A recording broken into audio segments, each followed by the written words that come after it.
오늘은 19절 제일 마지막 구절이죠.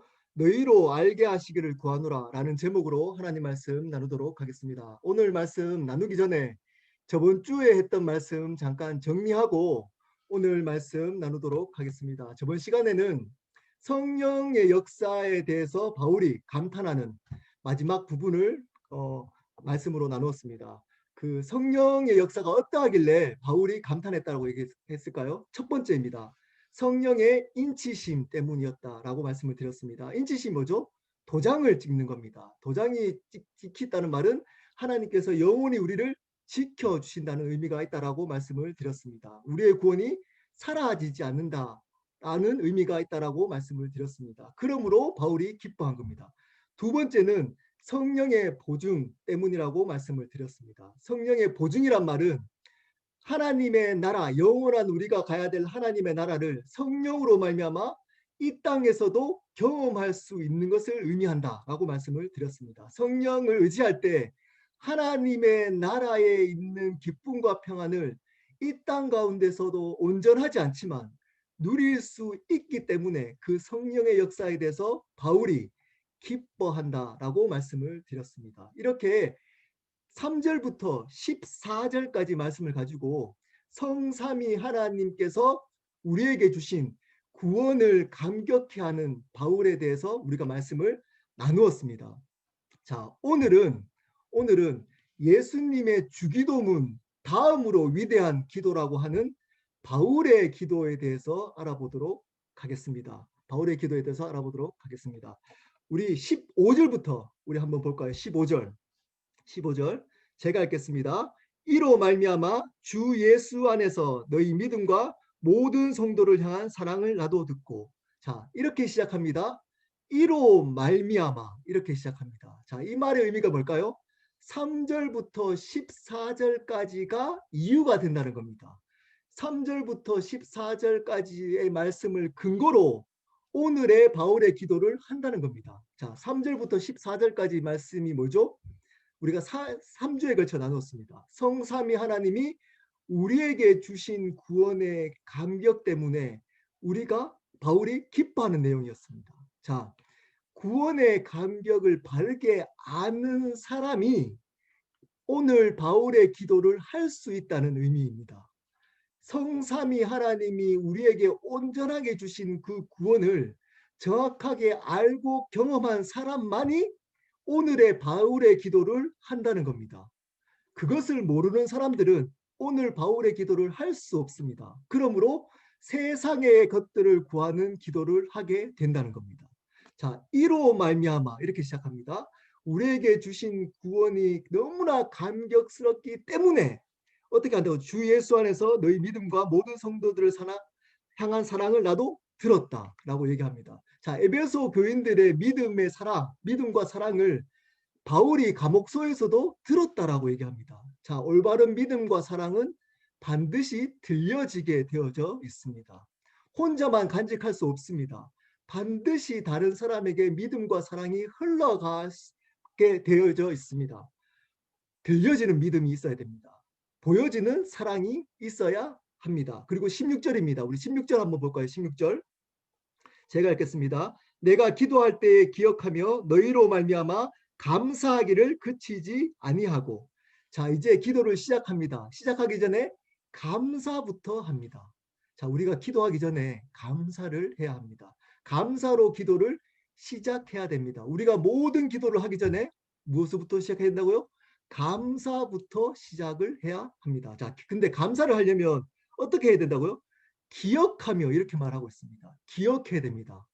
감사가 그저 되는 게 아니고, 가만히 있으면 감사가 되는 게 아니고, 우리 하나님이 우리에게 주신 구원을 기억해야 합니다. 다른 사람이 나를 섬겼던 그 섬김을 기억해야 됩니다. 부모님이 우리에게 주셨던 사랑을 기억해야 됩니다. 다른 지체들이 우리를 위해서 기도하고 섬겼던 것을 기억할 때 감사가 일어날 수 있습니다. 자, 우리가 기도하기 전에 어떻게 된다고요? 기억하고 감사로 기도를 시작해야 합니다. 자, 이제 기도를 시작합니다. 바울이 기도를 시작합니다. 자, 여러분들이 사랑하는 자녀나 사랑하는 사람들 위해서 이렇게 기도하시면 됩니다. 앞으로 중보기도 하실 때 다른 기도 제목을 놓고 기도하는 것도 중요하지만 최우선적으로 이렇게 기도하시기를 권면드립니다. 자, 바울이 기도를 시작합니다. 17절입니다. 17절.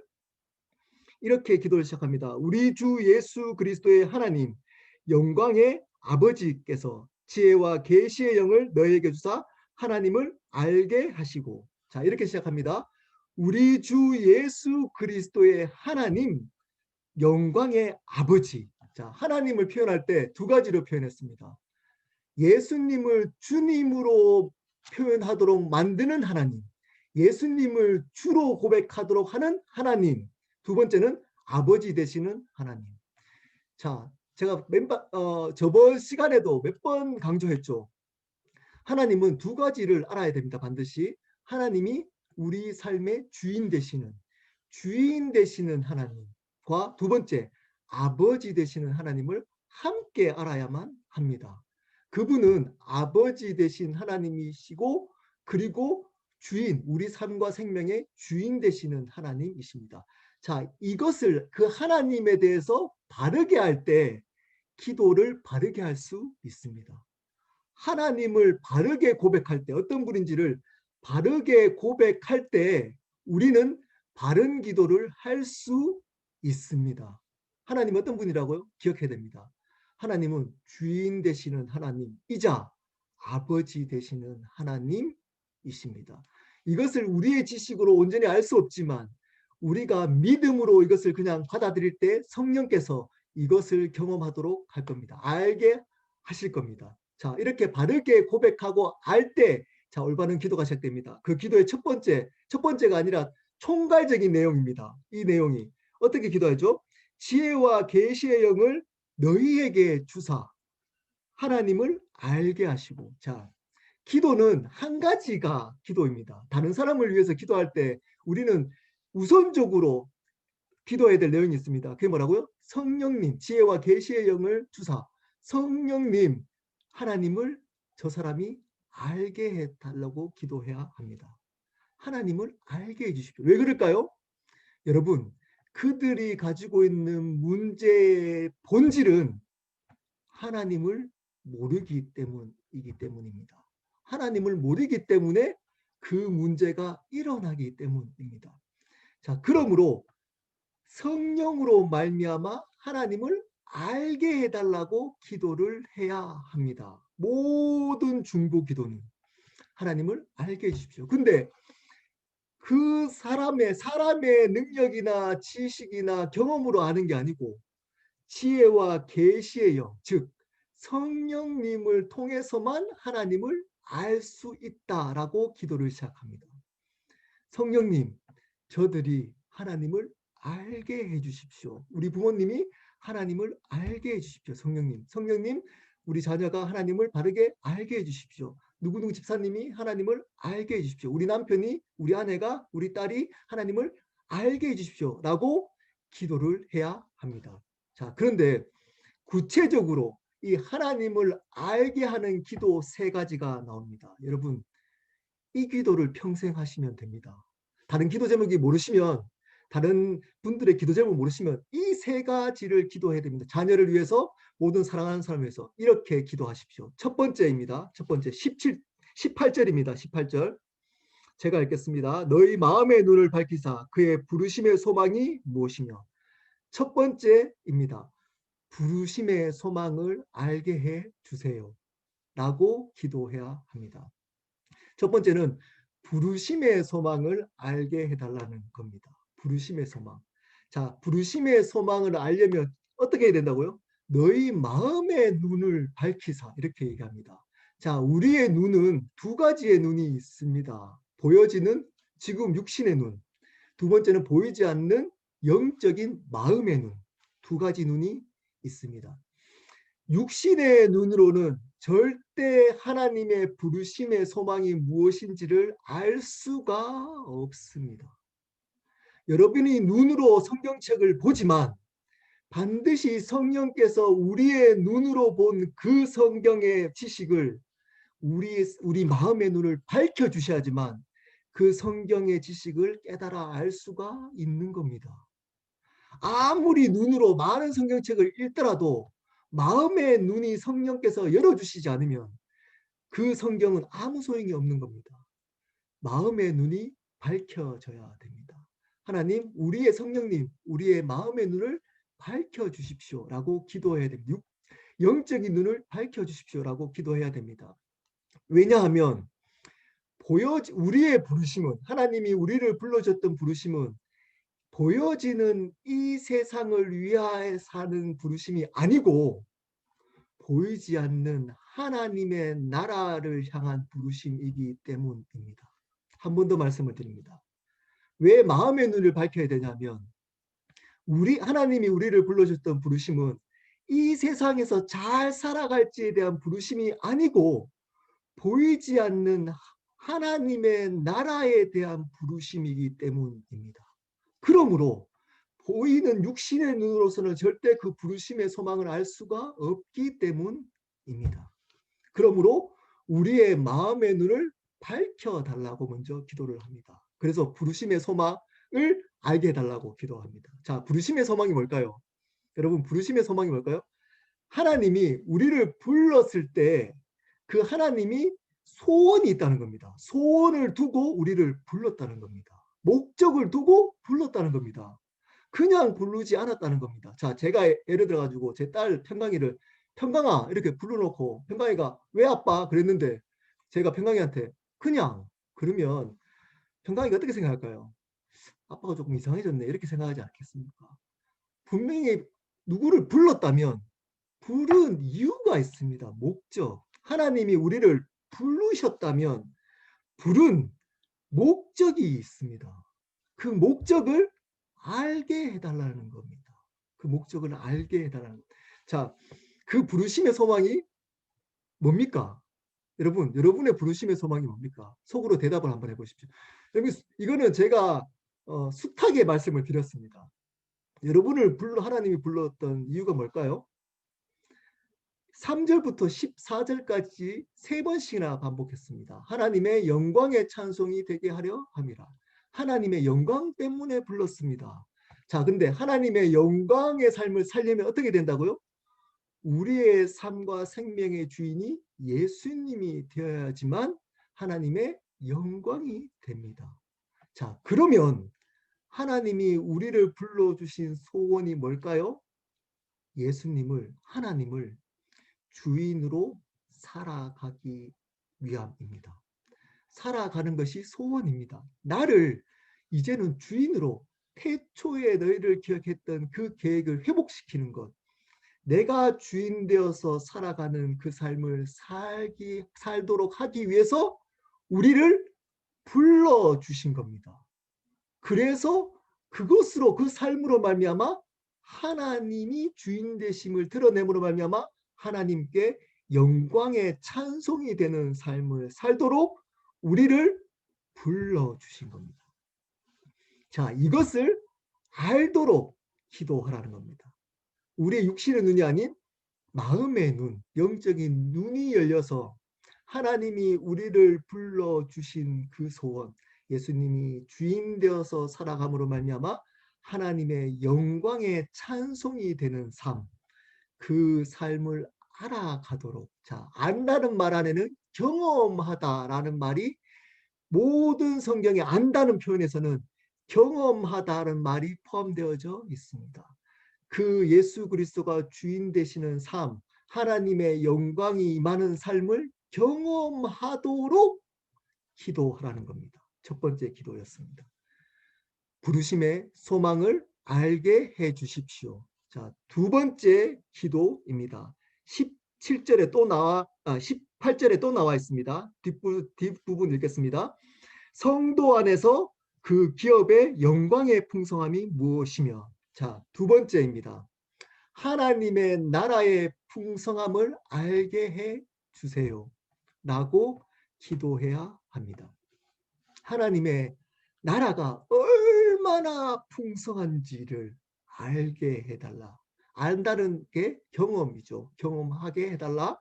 라고 기도하라고 합니다. 자, 근데 여기서 간과하고 넘어가는 단어 하나가 있습니다. 모든 이 설교를 할 때 그냥 스쳐 지나가는 게 있습니다. 그게 뭘까요? 성도 안에서입니다. 성도 안에서. 자, 하나님 나라의 풍성함을 알려면, 경험하려면 반드시 성도 안에서 있어야 합니다. 교회 공동체 안에 속해 있어야 합니다. 왜 우리가 끝나고 나눔을 합니까? 우리의 삶을 나눕니까?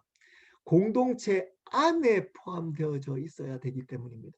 하나님의 나라를 그래야지만 경험할 수 있기 때문입니다. 예배만 드리고 그냥 우리가 그냥 참석만 한다고 되는 게 아니고 우리는 지체들, 다른 지체들하고 교제하고 함께 공동체 안에 속해 있어야지만 뭐를 경험할 수 있다고요? 하나님 나라의 풍성함을 경험할 수 있습니다. 때로는 그 관계가 힘들 수 있습니다. 때로는 실망할 수 있습니다. 때로는 우리하고 맞지 않을 수도 있습니다. 근데 공동체 안에 있어야 합니다. 반드시 바른 공동체, 좋은 공동체 안에 속해 있어야만 합니다. 그래야지만 하나님 나라의 풍성함을 경험할 수 있습니다. 먼저 우리는 공동체, 좋은 공동체 안에 속해 있어야만 하는 겁니다. 자, 그래서 하나님 나라의 풍성함을 경험하라, 알게 해달라라고 기도하고 있습니다. 자, 여러분, 하나님 나라의 풍성함을 아십니까? 여러분은 하나님 나라가 얼마나 놀라운지, 우리가 나중에 만날 그 천국이 얼마나 놀라운지를 알고 살아가고 계십니까? 알고 살아가고 계십니까? 아니면 그냥 이 땅의 것들만 보고 살아가고 계십니까? 그 하나님의 나라의 풍성함을 경험해야 합니다. 자, 근데 왜 풍성함을 경험해야 할까요? 그래야지만 이 세상의 것들로 힘들지 않기 때문입니다. 그래야지만 고난이 있어도 버틸 수 있기 때문입니다. 자, 예를 들겠습니다. 어떤 아들이 아버지와 관계가 안 좋습니다. 그 아들은 아버지에 대해서 항상 안 좋은 적대감을 가지고 있습니다. 그 이유는 이렇습니다. 그 아버지가 굉장히 부자입니다. 근데 용돈을 알아서 아르바이트해서 만들려고 합니다. 용돈을 주지 않습니다. 등록금도 주지 않습니다. 학자금을 대출받아서 너가 나중에 직장 가면 갚아 나가라고 얘기를 합니다.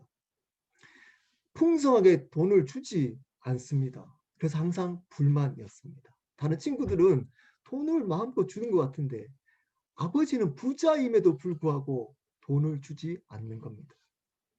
근데 어느 날 우연히 아버지가 미리 써놓은 유언장을 보게 되었습니다. 근데 그 유언장을 보니까 아버지가 이미 모든 그 놀라운 재산을 이미 그 아들에게 물려주겠다라고 적어 놓은 겁니다. 그 아들이 그 유언장을 받습니다. 그 다음 날부터 어떻게 될까요? 여러분, 그 다음 날부터 어떻게 될까요? 그 아버지에 대해서 적대감이 여전히 있을까요? 그렇지 않습니다. 바른 정신이 올바른 사람이라면 그렇지, 아들이라면 그렇지 않습니다. 아, 버티면 이 재산이 다 내 거구나. 지금 내가 어느 정도 뭐 빚을 지더라도 이 빚을 충분히 갖고도 남을 유산이 나에게 오겠구나. 이미 왔구나. 이미 있구나. 쓰지 못할 뿐이지. 근데 나중에 반드시 이 돈은 나에게 오겠구나 라는 것을 알면서 살아간다면 그 아버지에 대해서 감사하면서 살아갈 겁니다. 돈이 조금 없어도 버틸 수 있습니다. 조금 힘들어도 견딜 수가 있는 겁니다. 동일합니다. 하나님의 나라의 풍성함을 성령으로 말미암아 경험하면 공동체 안에서, 바른 공동체 안에서 경험하기 시작하면 저 사람 안에 있는 하나님 나라가 너무 놀랍네. 내가 좀 경험하지 못하더라도 경험하고 있는 사람의 이야기를 들으면서 대신 경험할 수 있습니다. 그 보면서 야, 저게 하나님 나라구나. 저런 하나님 나라를 나도 살아가, 지금은 뭐 조금 믿음이 없어서 못 누리겠지만 나도 나중에 누릴 수 있구나 라는 것을 확신하게 된다면 지금 좋은 차가 없어도 살아갈 수 있습니다. 버틸 수 있습니다. 다른 사람들보다 우리 가정이 조금 힘들어도 버틸 수 있습니다. 상처가 있어도 견딜 수 있습니다. 왜냐? 영원한 하나님의 나라의 기쁨과 평안을 우리는 영원토록 누릴 그 풍성한 은혜를 받은 사람이기 때문입니다. 이미 그것을 알게 해달라. 지금 성령으로 말미암아 저번 시간에 배웠죠. 보증 성령으로 말미암아 그 하나님의 나라를 지금 경험할 수가 있는 겁니다. 다른 사람들의 고백을 통해서 간접적으로 경험할 수가 있는 겁니다. 그것을 알게 해달라고 두 번째 기도합니다. 자, 마지막 세 번째 기도입니다. 19절입니다. 19절 제가 읽겠습니다. 19절 그의 힘의 위력으로 역사하심을 따라 믿는 우리에게 베푸신 능력의 지극히 크심이 어떠한 것을 너희로 알게 하시기를 구하노라. 자, 네 번씩이나 반복합니다. 원어에는 그 힘, 능력이라는 단어를 다른 말로, 다른 표현으로 네 번 반복합니다. 힘, 위력, 역사하심, 능력. 왜 이렇게 네 번이나 반복할까요? 강조하는 겁니다. 하나님의 능력이 얼마나 크심을 원어에서 보면 이 구절을 읽으면 읽는 순간 느끼는 겁니다. 와, 힘, 능력 이렇게 얘기합니다. 그분의 능력이 거기다가 또 지극히 크다라고 이야기를 해주고 있습니다. 하나님의 능력이 지극히 크다. 하나님의 능력을 아십니까? 이 능력은 다음 시간에 구체적으로 말씀을 나누도록 하겠습니다. 따로 떼어서 이 말씀을 정리했습니다. 바울은 이 능력이 얼마나 컸길래 하나님의 능력을 여러분 아십니까? 여러분 하나님 능력을 경험하고 살아가고 계십니까? 자, 하나님의 능력을 어떤 사람에게 경험하도록 한다라고 표현되어져 있습니다. 19절 자세히 보면 어떻게 표현하고 있죠? 믿는 우리에게입니다. 거룩한 우리에게다. 믿는 우리에게. 이 능력은 자, 또 한 개 잘 표현을 잘 보셔야 됩니다. 능력을 주십시오라고 기도하고 있지 않습니다. 능력을 알게 해달라고 기도하고 있습니다. 이 능력을 주십시오라고 기도하고 있지 이 능력을 알게 해달라고 합니다. 왜 그럴까요? 여기서 보면 베푸신이라고 표현할 때 베푸신 할 때 우리나라 말로 현재형 같지만 원어에 보면 완료형입니다. 이미 능력이 있다는 겁니다. 우리 안에. 이미 주어졌다는 겁니다. 그 이미 주어진 능력을 알게 해달라고 하는 겁니다. 그 능력을 달라는 게 아니고 이미 우리에게 주신 그 능력을 알게 해달라는 겁니다. 어떤 사람에게? 믿는 우리에게. 자, 그 능력을 안다, 경험하기 위해서는 뭐가 필요하다고요? 믿음이 필요합니다. 믿음만이 필요합니다. 우리의 공로나 행위로 그 능력을 받지 않습니다. 이미 믿음으로 받은 이 능력은 믿음으로 경험할 수 있고 믿음을 통해서 알 수 있습니다. 믿고 하나님이 우리에게 능력 주심을 믿고 기도하고 사용하면 그 능력을 경험할 수 있습니다.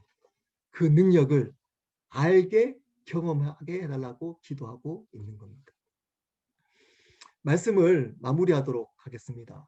자, 하나님을 알게 해달라고 기도를 해야 됩니다. 우리 다른 사랑하는 사람들을 위해서. 자, 세 가지입니다. 알게 하기 위한 기도 세 가지.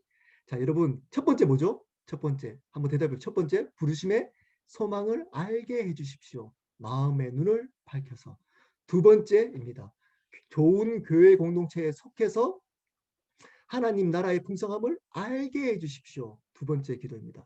세 번째, 하나님의 능력을 믿음을 통해서 경험하도록 하게 해 주십시오. 이렇게 기도해야 합니다. 여러분, 이 기도를 여러분을 위해서 또 다른 가족들 또는 믿지 않는 가족들 또는 옆에 있는 사랑하는 자녀들 위해서 기도하시기를 바랍니다. 저도 여러분을 위해서 이 기도를 할 겁니다. 여러분도 저를 위해서 이 기도를 해주시기를 바랍니다. 그리고 함께 이 기도를 통해서 하나님을 알아가서 하나님께 영광되는 교회가 되었으면 좋겠습니다.